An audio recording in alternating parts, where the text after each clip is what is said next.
This is the... Let me mute this shit as well. This is the very abridged backstory of Shroom and Gloom.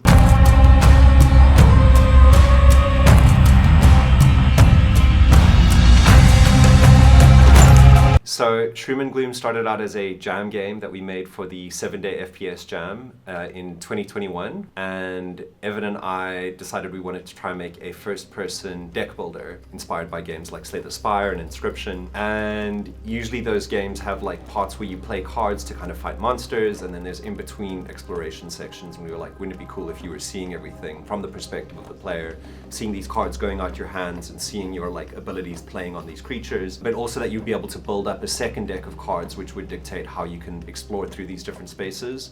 Where like other games in the genre was just like clicking around on a map, we were like, let's actually make that part of the gameplay and like try figure out cool combos and interactions for like the exploration side of things as well. And the response was like super positive from people. It was the most popular game of that jam, and it got picked up by like a bunch of streamers and stuff who play these sorts of games, and they were like, hey, there's something really interesting here. Like, this is offering a lot of interesting combos and like doing things kind of differently within the genre.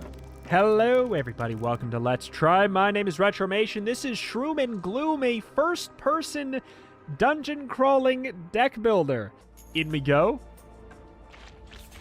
Ah, we've got combat. Hello, little mushroom children.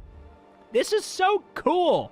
It was always something we wanted to come back to. It always seemed like something that could really be like much more of a game than, you know, what we'd slam together in a couple days. So I approached Evan with this idea. He was like, this is possibly something that Free Lives could help us out with, kind of funding the creation of a prototype. Put the prototype out there, see if people still like it, see if we can kind of elevate what made Shroom and Gloom so special.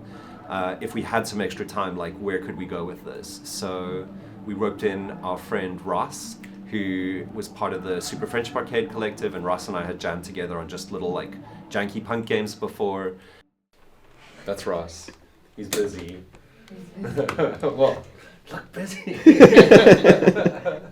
Yeah, they Ben kidnapped me to work on Shroom and Gloom. Yeah, and so I'm doing the majority of the programming in the game. It's the first time I felt like a game has had enough potential that like working hard feels like it has a reason. And that's a very cool feeling. So yeah, it's been pretty intense, but also like pretty rad and pretty exciting. We roped in our friend Katie, who had been working with us on Wrestling with Emotions, and who's just the raddest, and who I've collaborated with on a bunch of awesome projects, and she's the best. Watch this. Why are you whispering? I'm proud. Okay. Hey? Anything else you'd like to share? This game is the best. I love that. Hands down. Short and sweet. We've spent the last 3 months jamming on a prototype for Shroom and Gloom, and it's looking pretty sick. We're very excited. We're almost ready to drop it on itch. Super stoked to see what people are going to think of it. And yeah, hopefully we're going to be able to turn this into a full game. So wish us luck.